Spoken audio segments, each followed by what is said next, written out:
Let's continue with our chat on the ANC eThekwini Regional Elective Conference, where ANC delegates are expected to elect the region's new leaders in a tightly contested race between former eThekwini Mayor Zandile Gumede and Municipal Speaker Thabani Nyaose. We'll talk to us more about this and the conference and the step-aside rule of the party. We're joined by Angelo Fick, who is the Director of Research at ASRI.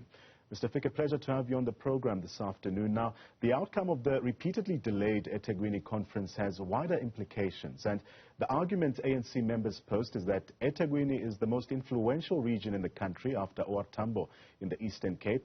If you run the party in the city, you control the ANC in KwaZulu-Natal and then the country. First, tell us what is at stake here in the build-up to the party's national elective conference. It is underway, and we've heard words like unity and party renewal being bandied about quite frequently.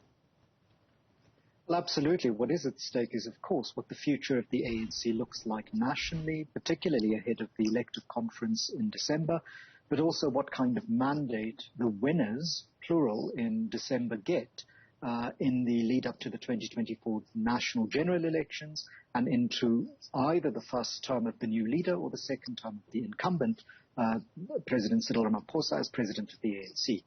And so this is not just an issue of whether or not people who supposedly are compromised by what's going on around them at the moment survive into this renewal phase for the ANC in Mr. Ramaphosa's second term or the new term of whoever wins in December, but whether or not the largest branch for the organization in a region with the most kind of constituencies inside it really does play the role that people want it to play. Now, the former Durban Mayor Zandile Gumede will contest the position of the chairperson of the eThekwini ANC region, but is unlikely to be able to take up the office should she win because of the party's step-aside rule. Interestingly, the party's KwaZulu-Natal secretary, that's Dumiseni Ntuli, said that the National Executive Committee is to blame for the fact that Gumede is contesting the eThekwini chairmanship, saying that the step-aside rule for the party members who are accused of criminal activity was conceived without proper provision for those who step aside if they are nominated to stand for party positions. What do you make of these kind of comments? So I think that there is some concern that processes will be run from Lutuli House. We've heard these kinds of accusations before from people who suggest that there has been interference in branch constitutions, the branch general meetings from Lutuli House. But this is not new. There's a history of this inside the African National Congress. If you go back to the previous the lead up to 2017, there were all sorts of accusations that there were interferences coming from Lutuli House, court challenges which are already being threatened in KwaZulu-Natal. And so this is not new. But what's interesting is that this is happening in a party that has been talking unity since 2017, right. And yet all of the actions that seem to come out of the party really point to quite the opposite. Now, for some, the election of murder-accused Mandla Msibi in Mpumalanga, which followed that of Newcastle's Ntutuko Mahlaba, who was charged with an assault charge. He's the regional chair of KZN, along with the possible re-election of Zandile Gumede in eThekwini. These all signal a subtle rejection of the ANC step-aside resolution. What's your take? Well, I think it also points to the toothlessness of the disciplinary committee. So we heard Mr. Ramaphosa's remarks coming out of the NEC Mr. Paul Mashatili's remarks coming out of the NEC about how in this new phase of renewal, the party was going to try and strengthen and tighten up its discipline processes. The whole point of having Dr. Gwen Ramakgopa in the Secretariat, given the absence of the Secretary General and the illness of the Deputy Secretary General, was to try and get so much of the party's business in order, given that you're going to have this contestation in the lead up to December. And the fact that there are people who can be elected and that these processes of discipline and party, shall we say, renewal are not really being observed in the regions or in the provinces, despite nationals' instructions, speaks to, I think, some kind of disconnect between what ordinary members, bottom up in the ANC, are demanding and striving for, and what the leadership top down might want to vision. Let's delve a bit deeper into the contenders for the chairmanship. That's Thabani Nyaose, as well as we've mentioned before, Zandile Gumede. Now, both claim to represent the poor ahead of the ANC conference that will decide who becomes the chairperson of this influential region. Nyausa's group has been tagged as the reformers and Gumete's as the revolutionaries in a party like the ANC, adrift of policy matters and with a patchy record of service delivery. A militant pro-poor pitch seems to be obvious.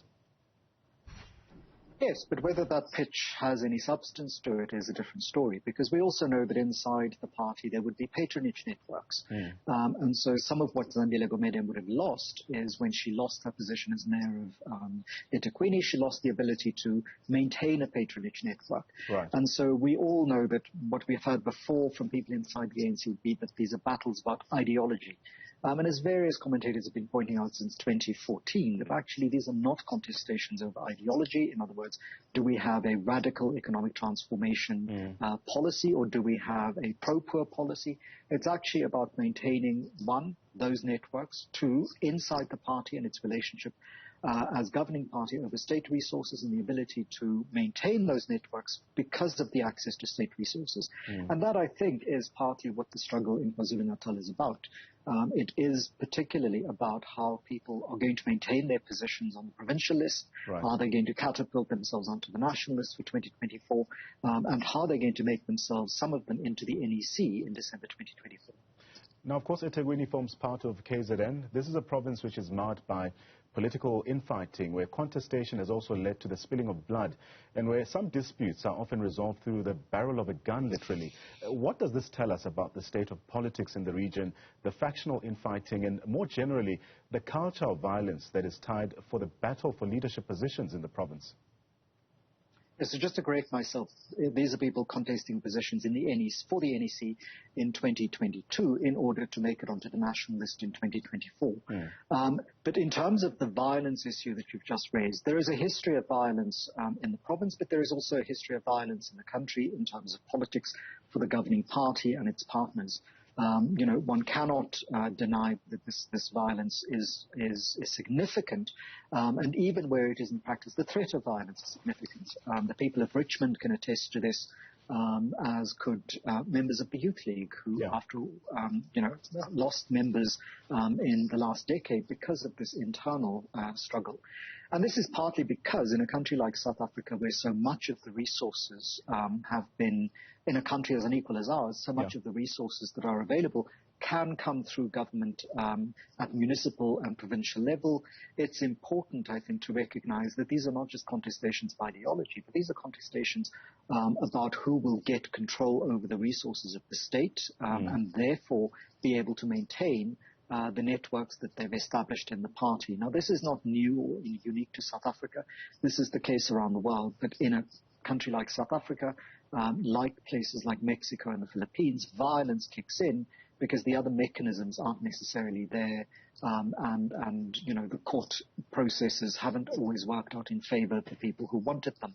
And so the complexity is, of course, also the complex relationship between criminals and political parties and members of political parties.